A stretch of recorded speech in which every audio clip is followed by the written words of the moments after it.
All right, welcome back to Daybreak as we continue this conversation around the storm in Nairobi, or is it? Because we see what is happening and different voices talking about different things. We're still with Jonathan Mweke, the former Deputy Governor of Nairobi County, the former Speaker of the Nairobi County Assembly, Beatrice Alachi, and Fred Okango from the Third Way Alliance. We're expecting to be joined by Anthony Oloch, who is the serving Member of Parliament for Mathare constituency. He has not been able to join us, but we have on the line Dunstan Omari. And we continue with the questions that we're raising about Nairobi and the future of it.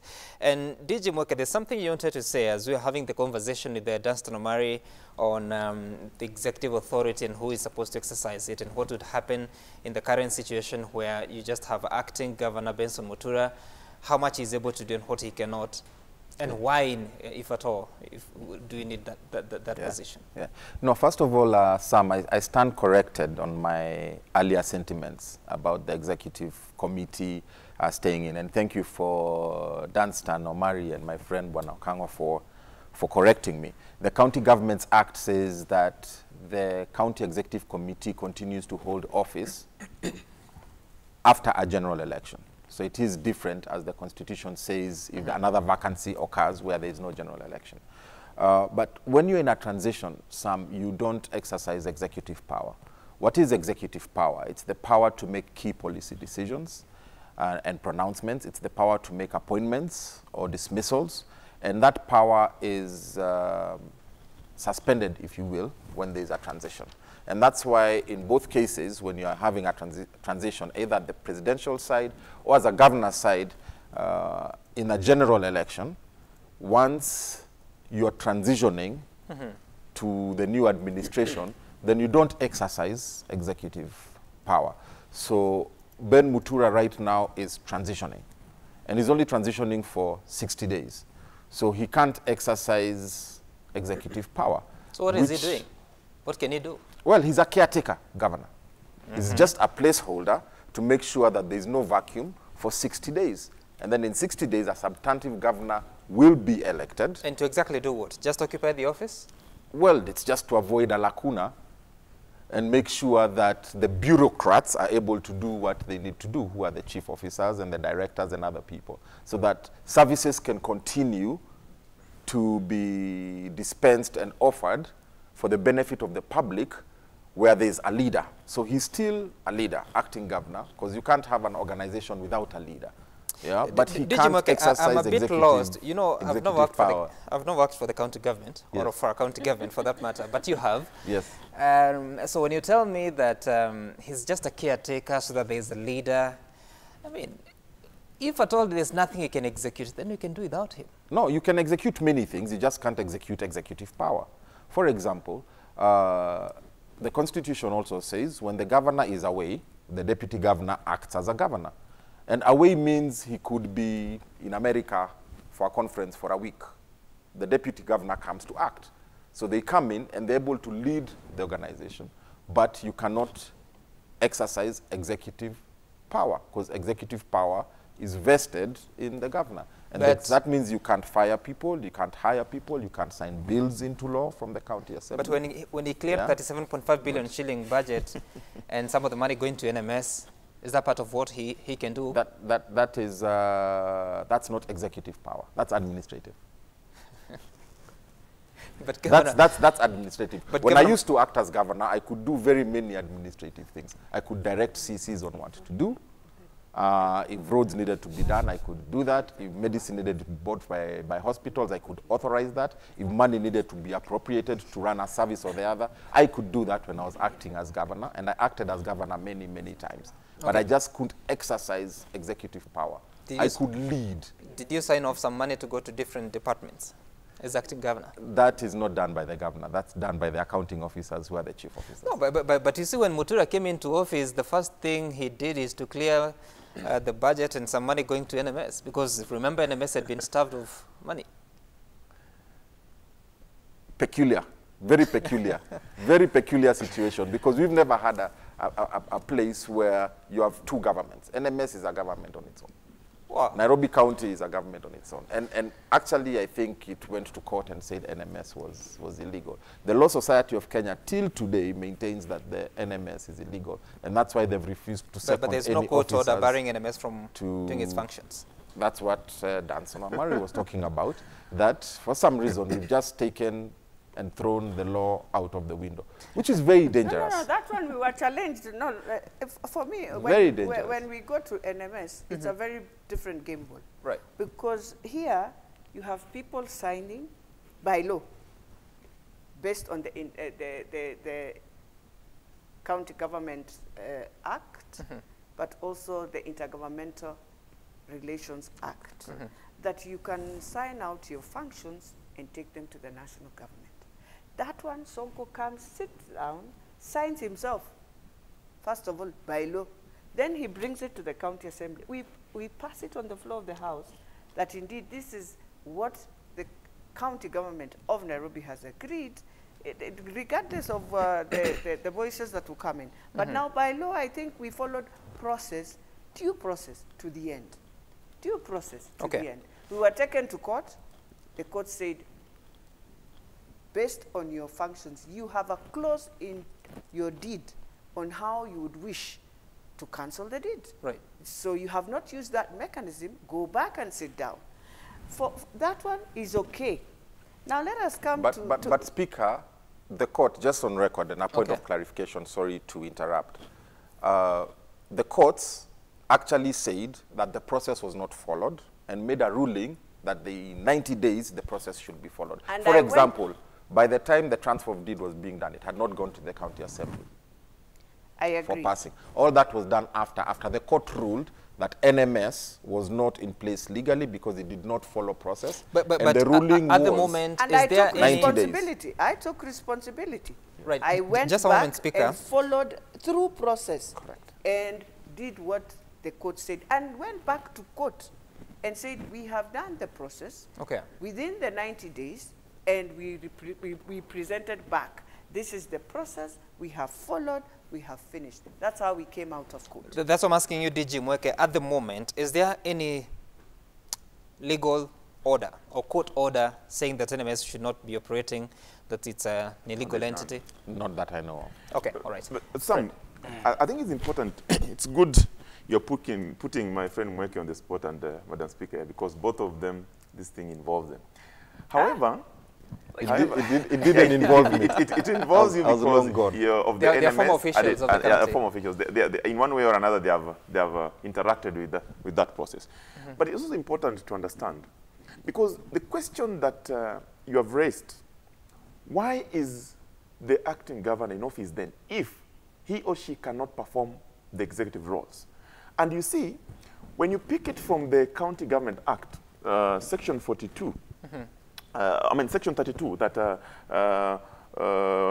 Dunstan Omari, Wakili, and Mweke were talking about, that DG, while acting as contemplated in 179(5), in the absence of a governor, cannot appoint, cannot fire, cannot hire. That is an executive authority. Now, interpretation, as Mweke said earlier, the acting governor today, who is Speaker Muturi, the interpretation in law, the interpretation in law is such that he would have been like the DG acting, because the provisions of the County Government Act and the Constitution does not provide for a speaker, a role of a speaker while acting as a governor. And therefore, to that extent, the speaker who is acting as a governor cannot do the same functions that the DG would not have otherwise done when acting.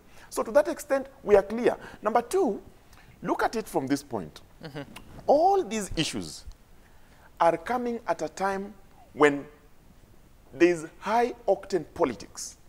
And I suspect the reason why these things are moving faster than a pizza that you can dial to your home is because the election had been scheduled for 18th of February. And the IBC had gazetted the returning officers and everything. Everything was in place. So it means with high-octane politics and the fear of losing this election, then somebody would want to look at the gaps in law to maneuver.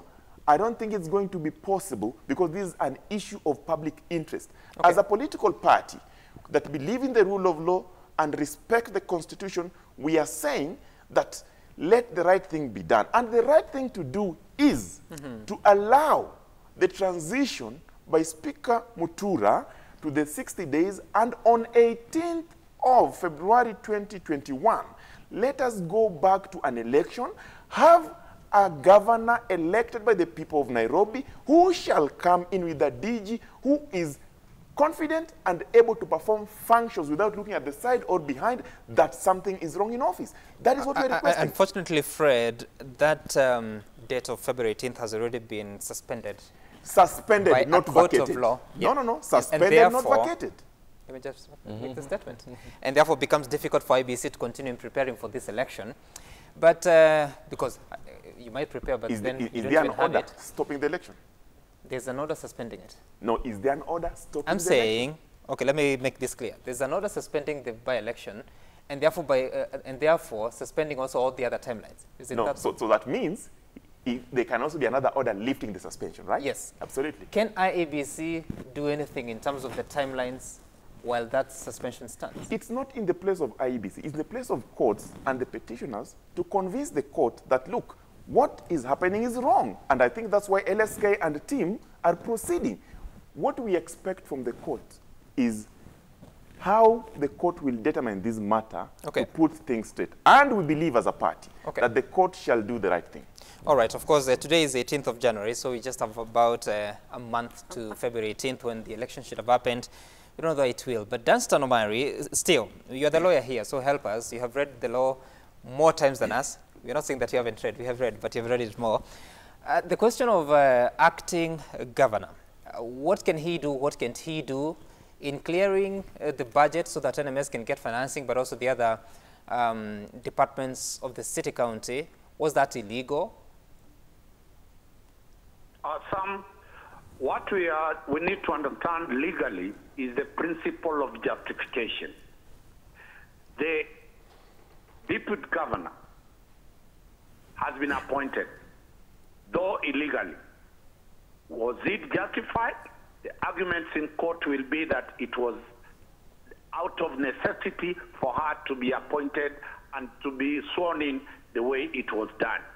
Number two, the acting governor, who is a current speaker, has done what he has done. When it will be put before the court of law, the argument from the state will be that it was necessary, it was justified, and it had to be done for services to be rendered. This is likely to get favor with the courts. The reason being that the courts nowadays, they started from the question of the security laws. When the Senate objected that the National Assembly has no jurisdiction that are exclusive to deal with making of laws, they went ahead, made the laws, the president assented to the laws, the Senate went to court. What did the courts do? They gave a window of 90 days to regularize. The second thing we have seen is also during the transfer deed that was signed at State House. Speaker Elachi has clearly put it that it was an illegality, but the court did not completely throw it out. It said, we have given you 90 days, go and regularize. This issue now that the acting governor has done, when it will go to court, and I'm telling you for free, the court will not undo. Because already money has left. Already money has been spent. So the court will not undo. It will say it was wrong, but regularize. The acting governor has already appointed some CEC. The court will say it was wrong. But what that CEC signed cannot be declared an illegality because some positions changed by virtue of her signature. So that will be corrected. And lastly, what the Kananu shenanigan story, still the court will say, and that's why I said, if they are listening today, and I'm sure they are listening, they will swear her in as a governor today. Once Anne Kananu is sworn in as a governor, the only way to remove her is in 4 ways. 1, through an impeachment. 2, through her resignation. 3, through her death. 4th, that is through an election petition. There can never be an election petition this way. So once she is sworn in, the court will find out that it has no way to undo that what has been done. It will only tell them, regularize the process. Is this going to be a new jurisprudence that the people, the political machinery has now known that we do an illegality, we go to court, we place the court in a no-court situation, and the court will allow us to regularize. That is the way this thing is going to go. So whatever that is being done will be sanctified by the court, because courts cannot give orders in vain. And that, to me, is a very serious issue, that we are developing a new way of tackling our political, legal issues, that you do a wrong, you go to court, and then the court tells you, go and correct that which has been done. So that is likely what is going to be done. Wow. I find challenges in challenging that, because you're saying likely, so it's squarely an opinion. But still, does that mean then that you can conduct a lot of illegalities here and find a way of regularizing them through the courts? Is that what was intended when we came up with the judiciary under the Constitution? Sam, that was not what was intended in the 2010 Constitution. But as we have said, courts are creatures that are not supposed to disrupt the totality of the social fabric. If you have seen the courts in the ICC cases, they had to remove the proceedings against President Uhuru Kenyatta and his deputy, His Excellency William Ruto, because it became untenable. The courts listened to the public. The courts listened. Although the law and evidence is presented before the courts are human beings, the courts live in the community, and the courts will not disrupt every system that seems to be working. So the politicians have realized this. Do not go to seek authority to do. do it and go to court and put a situation before the court that the court cannot undo, and that is what is likely to happen. I've given you 5 instances where the courts have said, go and regularize. If you look at that, it's not provided for anywhere in the law, but the courts have the inherent jurisdiction.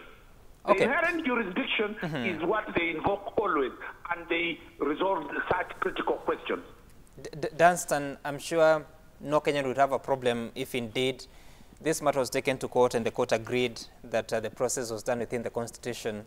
I find it difficult to take that they will be going to regularize. But all the same, let's listen to what Kenyans are saying on Twitter by tweeting us at Citizen TV, and the hashtag to use is Daybreak. Do we have the tweets that you can look at what some Kenyans are saying? Jacob Abere is saying that Anne Kananu was on process of deputizing Sonko or vacuum of governor. Knowingly, it was the court that suspended it because her name had been forwarded to county assembly. MCS did what, did the best they could before the appointing person was bundled out. In short, what they are saying is that it is the courts that gave an injunction stopping the vetting. Then Kineniwa Embo, whatever happened in Nairobi is indeed a coup. Well, my schoolmate at St. Michael's School, Anne Kananu, was sworn in as deputy governor. So under what laws and circumstances will she ascend to the position of governor of Nairobi? We'll wait to see. Dustin Murray says that they will do and then go regularize. Sagioko saying that state captured used to be a subtle affair operated from the shadows with ruthless efficiency. The current leadership have invented a brazen smash and grab version complete with gangster chains and axes. It's a big shame. Well, big English there. Vincent, Peter, you're saying continuous disregard and disobedience of Kenyan Constitution 2010 is on the rise. Justice system is dying, just like the opposition side, which was buried but handshake and left the executive to do what they want whenever they want. This is Africa. It's Minabo. Nairobi is not ready to go to the polls now. Let Ms. Kananu finish the journey that Sonko started. These politicians should spare us their noise. 2020 Siombali. Wow. I'm sure you mean 2022. Now, DG Mweke, we have 30 days to February 18th. And if the vacancy occurred on the 17th, was it 17th of December 2020? So by around 20-something of February, then it should be 60 days since the vacancy. And since Speaker Mutura started acting, then the 60 days should expire on the week of 20th. So what happens? If it reaches 20th, we don't have an election. Maybe there's still a suspension, or maybe the suspension has been lifted, and DG Kananu is in office. Yeah. You see, the issue with impunity is you can never predict what will happen anymore. you know, we're used to being a structured country, right? Where the law says something and you follow the law and we all live with each other in peace and harmony.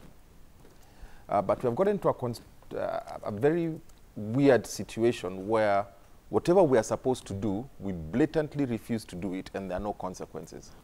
So it becomes completely impossible to predict the future.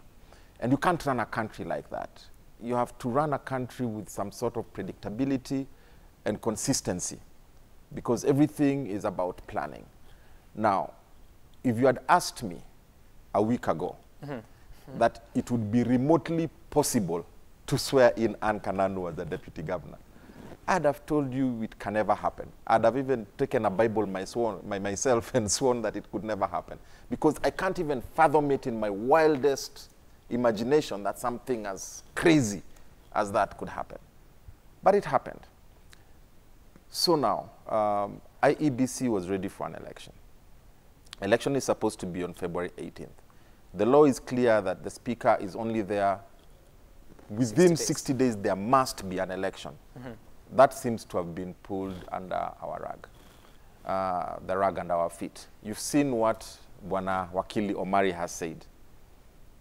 What he described with those 5 examples on where illegalities are made and regularized, that to me sounds like we are now beginning to live in a banana republic. Yeah. The 60 days is up. February 18th, there should be an election. We have no clue what's going to happen because nobody is following the law. It's like playing football with completely no rules. No, Yeah? did So you? it becomes I think very difficult to find out. But hold on, I saw what IBC said the other day that was quite interesting, actually. They quoted that they are the only ones in law who are allowed to suspend or move an election. Yeah? So they were wondering under what circumstances the courts even did that. That's one. Number 2, one of the reasons that the law gives IBC powers to suspend a by-election or an election are 1, if you have a security situation, or 2, if they are not ready. Now, the clock is ticking. These petitions have not been heard. I think Fred said, what, 20th or 21st is when they're going to be heard.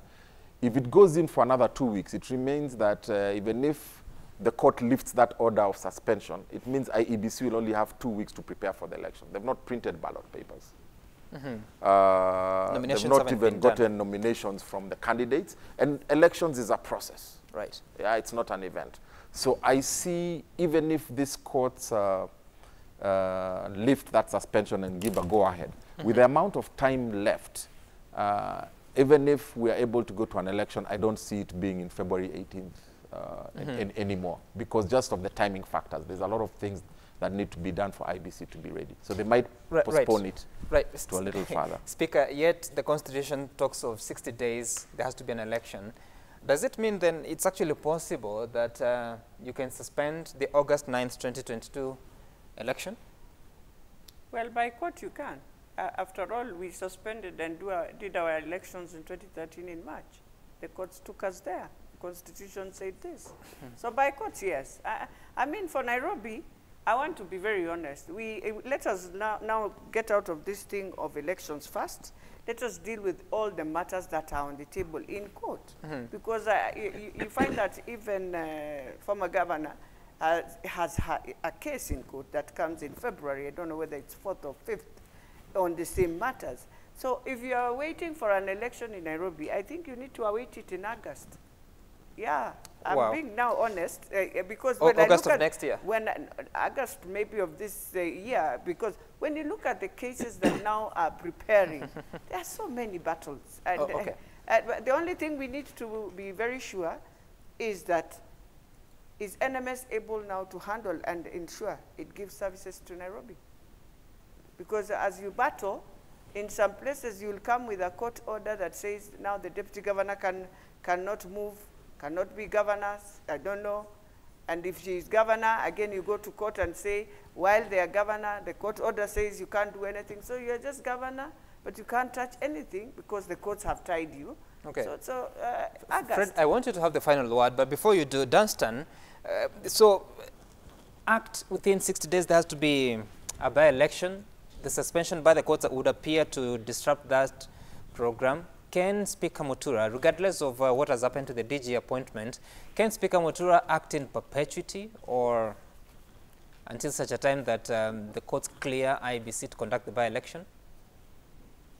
It's a total legal lacuna because by law, he will act within 60 days. He can act for 2 days, he can act for 10 days, so long as another by-election is done. Now that the by-election seems to be surprisingly, the order to suspend the by-election was by consent. It is a very serious question that the IBC consented for the by-election to be stopped. Is the IBC part of the game? It is a serious question. So by them consenting the by-election to be stopped, which means they either allow Mutura, still, as I've said, the regularization theory, after 60 days, he goes to court and says, who do I hand over to? He continues for the next, because he's done a good job. He has already released money to General Body.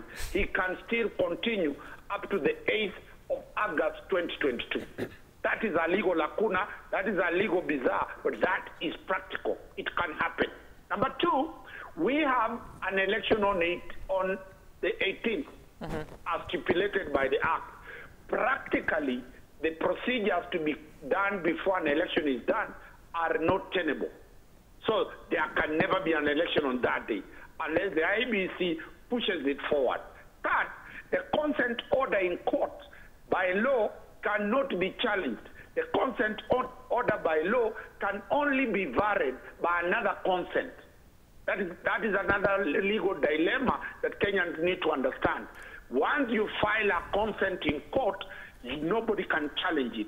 The 2 of you or 3 of you, 4 of you must again go with another consent to vary that consent. Are we likely to see Mutura going on? Lastly, will Anne Kananu be sworn in? Definitely, the answer to settle this matter, the politics and the debate show we are having today, and all channels in the country and all media are discussing it. For this matter to come to closure, a major illegality is likely to be occasioned, and that resolves the matter. Because, as I said, once she assumes office, the technicalities and procedures of removal or challenging her totally shift. All the cases in court must be amended the way Waititu had to amend his pleadings, because when Nyoro became a governor, the argument was Waititu can only be paid damages if he succeeds. Okay. All right, Dunstan. And finally, Fred, so it would appear that the 60 days may not be binding on us. What does that say, bearing in mind that the 60 days is in the Constitution, or is it still allowed that you can have some space to do what the country needs in what is usually said public interest? Well, from the look of things, as I said earlier, it appears that we love to stretch the limit of the court, and to what extent that the law can cure this matter. Number two, the provisions in Article 182 also takes care of that. Anyone who assumes office under that circumstance will continue till the second Tuesday of the 5th year, that is the general election, as provided in Article 181. However, in our view as a party, we shall continue to contribute to the jurisprudence of this country, because if you remember Raila 2017, you remember the Algurea, we contributed to that jurisprudence. And therefore, we believe that with even this matter, as it proceeds to court, the court will do the right thing. But we're also aware of the fact that all these issues, the people who are maneuvering, the strategies around this thing knew very well that there will be a lot of court cases and will buy them time so that they avoid this election either way. But you said also that the court has suspended the by-election, and from Wakili Omari, I'm also getting that it was by consent, the two parties. I also suspect that if the matter succeeds in court, then the court can also order IBC to regazette and postpone the election. Because when Speaker Mutura is acting within 60 days, it is expected that there shall be an election. That election can happen even in April still, because that is the requirement. We ask the people of Nairobi to be patient, and we also ask all the political players to look at this country, not themselves. Look at this country, look at this city. What is best in the interest of the public? Let us do what is best in the interest of the public, but not what is in our interest. We are politicians, and even the lawyers, and even the civil society. We must now do what is best in the interest of the people of Nairobi and Kenya, so that we don't set a precedent that shall be applied elsewhere to injure this country more. We are already in a very bad situation. Fred, you know there's no consensus on what is of interest to the public, yeah? There is. No, there's no consensus. The reason why we say, that the law applies to everyone, that is the concept we're talking about. If the law, we are all obligated to respect and uphold, then let us follow the law and uphold it. That is the concept. All right. Those that hold a different opinion will say that they're doing that in public interest. And as you hold your position, you'll say that you're doing it in public interest. That's what I'm saying. There's no consensus in what is of public interest. But what we know, do not apply to public interest. What is of public interest that is not contested is that Daybreak will continue to pursue the question of Nairobi, and what happens, you'll be covering it for you, bringing you the latest here at Citizen TV.